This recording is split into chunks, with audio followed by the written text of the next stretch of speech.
Salut à tous, c'est Mickaël, j'espère que vous allez bien. Aujourd'hui, on se retrouve dans une nouvelle vidéo tuto. On va voir comment utiliser le Ledger Nano X avec son smartphone.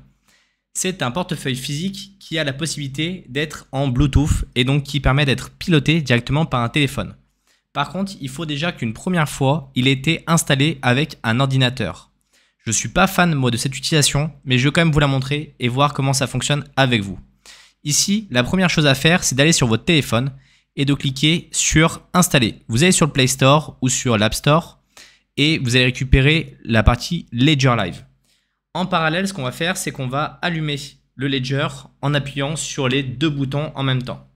Ici, on saisit notre code PIN. Donc pour le saisir, on se décale, on se met sur les deux boutons, on prend le chiffre qui nous intéresse, on appuie sur les deux boutons en même temps et on valide.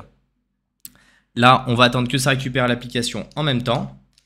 Et une fois qu'on est bon, on va valider tout à droite. Si vous ne l'avez jamais configuré, il faudra peut-être activer le Bluetooth. Ici, ils nous disent qu'il faut appuyer longtemps sur les deux boutons pour l'activer. Vous voyez, ici on a la batterie, on a le nom, le Bluetooth, il est activé par défaut. Mais si ce n'est pas le cas, je vous invite en fait à aller l'activer. Sur votre téléphone, on va aller dans la partie Bluetooth. Et ici, on va attendre pour pouvoir rechercher justement notre Ledger Nano. Donc on a le Nano X ici.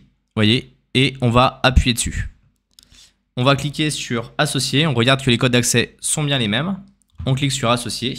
Et là, on confirme en appuyant sur les deux boutons. Donc maintenant, ça a été appairé. Vous voyez, on a ici la connexion qui a été faite. Et maintenant, on va pouvoir ouvrir notre Ledger Live. Donc on va patienter un petit peu, le temps que ça s'ouvre. Vous avez mon écran de téléphone ici. On clique sur commencer. Là, on va accéder à votre wallet. Donc ici, on clique sur connecter votre portefeuille Ledger, appairer mon appareil. Là, on clique sur ajouter via Bluetooth. On autorise. On va autoriser différents éléments. Recherche de l'appareil. C'est qu'il n'a pas dû arriver à se connecter la première fois. Vous voyez, et ici, on le voit apparaître. Donc, on appuie dessus. Et il est bien appairé avec notre Nano X qu'on a appelé celui de chez TI. Donc là, il faut autoriser la connexion. Donc ici, on appuie sur les deux boutons. Et c'est en train de charger et c'est connecté à l'application. Ça va mettre un petit peu de temps à remonter, mais globalement, on va pouvoir déposer des fonds dessus. Donc là, c'est pour le Ledger Recover. On le ferme, ça ne nous intéresse pas. Et ici, on va récupérer l'accès à nos wallets. À gauche, on a la partie wallet. On va éviter d'avoir les notifications, ça ne nous intéresse pas. Et ici, on va devoir ajouter des comptes. On clique sur ajouter un compte. Donc ici, on pourrait l'importer depuis notre Ledger Live ou ajouter avec votre wallet Ledger. Nous, on va cliquer sur ça. On choisit la partie Ethereum. Ici, on nous demande d'ouvrir l'application Ethereum. On appuie sur les deux boutons. On va confirmer le chargement. Vous voyez, c'est un petit peu long, mais ça se connecte et ça prend le temps. Si vous n'êtes pas fourni un Ledger Nano X, je vous invite à le faire sur le site officiel. Et si vous passez par notre lien, vous aurez des avantages, donc n'hésitez pas à le faire. Ça peut prendre un peu de temps à synchroniser l'ensemble des comptes en fonction de combien vous en avez. Ici, vous voyez, on retrouve notre premier compte où on avait un petit peu d'argent dessus. Et là, on va cliquer sur continuer. Vous voyez, il faut bien que ce soit coché. Ici, on peut afficher les actifs. Et donc là, on a le solde de notre portefeuille. À partir de là, on peut recevoir des cryptos. Donc, on pourrait choisir ici. Et là, on peut vérifier l'adresse ou on peut afficher sans vérifier. Donc nous, ce qu'on va faire, c'est qu'on va vérifier l'adresse. Si on vérifie l'adresse, on va avoir une adresse qui va apparaître au milieu de notre écran qui finit en 36B. Ici, on clique sur à droite. Là, on a toute l'adresse 3D1 avec au milieu, on a CC1049 et qui finit par D36B. On se décale pour appuyer sur Approve. Et cette adresse-là, on va aller déposer des fonds dessus. Donc moi, je vais la copier. À partir de ce moment-là, je vais pouvoir envoyer des fonds dessus. Je vais en profiter pour envoyer quelques fonds dessus. On va envoyer juste 5 $, histoire que ça fonctionne. Et ici, on se retrouve à nouveau dans notre application. Ça va arriver d'ici quelques minutes. En attendant, je vais vous montrer les différents éléments. Là, on a l'historique de nos transactions. En bas, on retrouve les envoyés et la partie reçue. Ici, on a le cours de l'Ether avec sa variation à 30 jours. Donc, combien il a pris de pourcent en 30 jours. Ici, on a notre solde en Ether. Ici, on peut envoyer. Ici, on peut recevoir. C'est là on a cliqué sur recevoir. Ici, on peut stacker. Donc, je vais vous montrer comment on pourrait obtenir des rendements. On choisit notre compte. Ici, si on a moins de 32 Ethers, il faut choisir un fournisseur. On peut par exemple passer sur Lido. Et donc là, il va passer sur une application qui est tiers. Vous voyez, on est sur lido.fi. C'est un site internet, hein. Ça appartient pas à Ledger. Donc, on va cocher et on va appuyer sur Connect. Là, on a les différents éléments. On pourrait mettre le montant ici. Vous voyez, hop. Alors, le problème, c'est que je ne vais pas avoir assez. Hein. C'était juste pour vous montrer le test. Hop. Et là, on pourrait cliquer sur Stake et on obtiendrait du STETH. Tout ce que vous pouvez faire dans l'application principale de Ledger Live, bah, globalement, vous pouvez le faire ici. On va patienter un petit peu. Vous voyez, pour rafraîchir, il faut juste descendre de bas en haut. Là, on a le cours sur un an de votre compte Ethereum. Ici, on pourrait, en appuyant sur acheter, voir pour acheter de l'Ether en passant par un prestataire externe. Donc souvent, c'est pas très intéressant d'un point de vue financier. Vous voyez, ici, en cliquant, on peut changer la devise.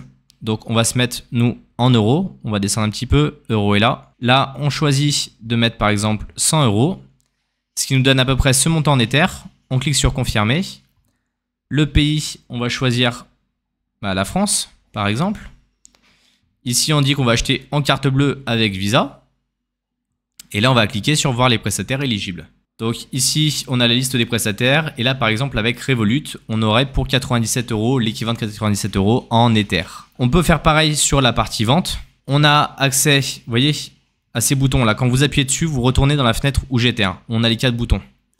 Donc on aurait acheter et vendre. Quand on appuie sur acheter, on a aussi la possibilité de vendre. Vous voyez, ici. Il faut juste choisir l'actif que vous souhaitez vendre après ensuite pour arriver à le vendre. On a les mêmes boutons en fait, c'est juste une question d'affichage. Ici, on peut cliquer sur échanger. Et donc, on pourrait échanger par exemple de l'Ether contre du BTC. Là, il faudra juste mettre un montant qu'on ait parce que là, on n'a pas assez. Et là, il nous proposerait un prestataire. On va appuyer sur OK. On a Changely qui est un prestataire centralisé avec le taux. Et là, bien sûr, il faudra ajouter le compte BTC pour recevoir du BTC. Donc, on cliquerait sur ajouter. Il faut garder l'appareil toujours à portée de main quand vous faites ça. Là, vous voyez, il faut le déverrouiller. Et ici, il faut ouvrir l'application Bitcoin. Donc, on appuie sur les 2 boutons pour ouvrir l'application Bitcoin. Faites attention, il y a une petite batterie dans le Ledger Nano X. Elle n'est pas très longue en fait. Donc, si vous faites des transactions pendant quelques dizaines de minutes, bah, potentiellement, vous pouvez être un peu court en termes de batterie. Donc, faites toujours attention à ça. Ça serait bête de perdre une transaction parce que vous n'avez plus de batterie sur votre Ledger Nano X. Pour le recharger, il suffit de le brancher sur n'importe quel ordinateur, n'importe quelle prise. Ça peut arriver des fois qu'il y ait des problèmes d'appairage. Donc dans ces cas-là, on réessaye et on va réessayer la manipulation. Vous voyez, c'est aussi un peu le problème du Bluetooth, c'est que de temps en temps, ça marche pas très bien. Donc là, on va revalider de l'autre côté. On va attendre que ça synchronise. C'est plus ou moins efficace, hein. Mais en général, c'est quand même assez pratique de pouvoir le faire sans ordinateur quand on est un peu bloqué. Là, on dit que c'est le premier compte. Nous, ça ne nous intéresse pas d'aller en chercher d'autres. Mettre fin au balayage, continuer. Et donc là, il nous a bien ajouté notre compte directement dessus. Ici, on a l'historique de nos échanges. Là, on pourrait retrouver la partie NFT, si on avait des NFT. Et ici, la partie marché, on retrouve le cours des cryptos. Ce n'est pas votre portefeuille, ça. C'est vraiment le cours des cryptos. Là, vous avez la possibilité de changer la monnaie, ici. Donc, on pourrait se mettre en euros. Hop. Et là, on aurait le cours en euros, ça nous intéresse. La partie gagnée, c'est la partie stacking qu'on va retrouver. C'était le même endroit. En fait, les différentes interfaces, vous les retrouvez sur différents menus, tout simplement. Alors ici, vous appuyez sur commencer à stacker. Vous voyez, vous avez les différentes informations. Là, on a les taux. Par exemple, nous, on a 16 centimes sur le compte. On n'a pas grand-chose, hein. C'est juste pour faire des tests. Vous avez ici à 30 jours, à 24 heures, à 1 an. Sachant qu'il y a des problématiques à stacker. Faites attention, il y a des risques. Ça se fait pas comme ça. Ici, on a Solana, NIR, Tezos, Cosmos et Ethereum. On pourrait cliquer sur stacker, on se retrouverait dans le même menu où on était tout à l'heure. Vous voyez, rien de bien exceptionnel. Ensuite, on a la partie Discover en bas à droite.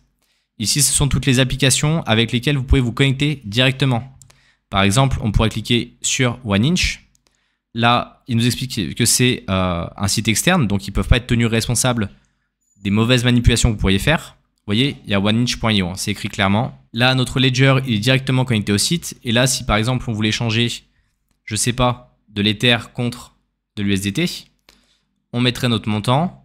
Alors là, on va appuyer sur montant max. Vous voyez, il n'y a pas grand-chose hein, en termes de montant. C'est histoire de dire, on va se mettre à 0.1. Voilà, on n'a même pas ce montant-là. Vous voyez, c'est là où c'est pas très pratique d'être fait sur téléphone. mais ça fonctionne, c'est pas très pratique mais ça fonctionne. Là après c'est juste qu'on n'a pas assez d'Ether pour valider, mais il faudrait valider ici et ensuite valider la transaction directement sur notre Ledger. Et là dans la partie My Ledger, ici vous retrouvez les différents éléments, mais pour ça il faut toujours le connecter directement avec un câble USB. Si vous avez un câble USB-C, USB-C, vous pouvez brancher directement sur votre téléphone de cette manière-là, mais ça n'empêche que vous êtes quand même limité. Même si ici on accède à plus d'informations, donc on peut cliquer sur OK pour ici gérer complètement votre portefeuille. Mais franchement, je vous déconseille de le faire parce que c'est pas forcément trop adapté pour. Ça marche, mais c'est pas trop adapté pour. Vous voyez, ici on pourrait par exemple installer la Binance Smart Chain.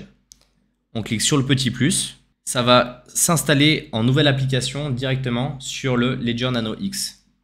Donc voilà, je vais juste décaler le téléphone pour éviter qu'on le voit sur la caméra, pour éviter que ça fasse brouillon. On clique sur accéder au compte. Et là, vous voyez, on peut ajouter un autre compte, celui par exemple de la Binance Smart Chain. On choisit toujours notre Ledger Nano X. Tout ce qui est blockchain EVM, ça va fonctionner directement sur le réseau Ethereum. C'est pour ça que je vous dis, c'est pas très pratique en fait de fonctionner de cette manière-là avec le câble USB. On appuie sur continuer et là, afficher vos actifs. Vous voyez, on retrouve tous nos actifs ici dans la partie wallet. Là, on se met bien sur crypto et là, on accède à nos fonds. Donc, on a vu maintenant comment on pouvait recevoir. Maintenant, on va voir comment on peut envoyer. Donc là, on appuie sur Ethereum. Là, on appuie sur envoyer. Et maintenant, ce qu'on va faire, c'est qu'on peut scanner directement un QR code ou on peut envoyer une adresse. Donc là, par exemple, si je voulais envoyer à Vitalik, je ferais vitalik.eth. Et ici, ça mettrait l'adresse de conversion. Il met que c'est une adresse ENS qui est valide, mais potentiellement on pourrait se tromper. Donc là, on peut cliquer sur scanner le QR code. Donc on a ici, on autorise l'appareil photo. Nous, on va aller scanner le QR code avec l'application. Hop, je vais juste rebasculer pour que vous ayez la vue du téléphone. Et donc là, on va appuyer sur continuer. Ici, là, on va avoir le montant. Donc nous, ce qu'on va faire, c'est qu'on va mettre le montant maximum parce que je ne vais pas laisser de l'argent sur un compte de démo. On clique sur continuer. Là, on gère les frais de gaz. Vous voyez, on peut modifier les frais de gaz si ça nous intéresse. Faites attention, si vous modifiez les frais de gaz, peut-être que votre transaction ne va pas passer. Donc laissez-les en moyen. Et ici, on va cliquer sur continuer. Et vous voyez, vous pouvez le faire soit via le câble USB, connecté via USB, soit via le Bluetooth.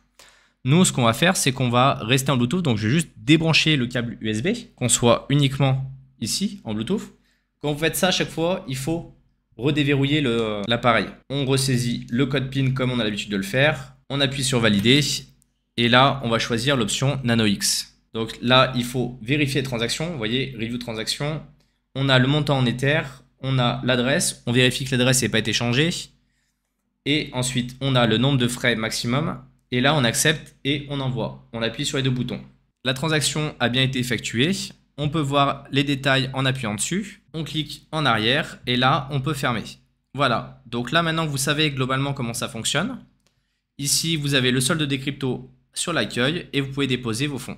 Si vous voulez poser des ERC20, c'est pareil, c'est sur l'application Ethereum. Normalement, votre adresse ne change pas, mais je vous invite quand même à la vérifier à chaque fois. Maintenant, si vous voulez vous fournir un Ledger Nano X, je vous invite à le faire directement sur la boutique officielle. En passant par notre lien, vous aurez un avantage en le faisant.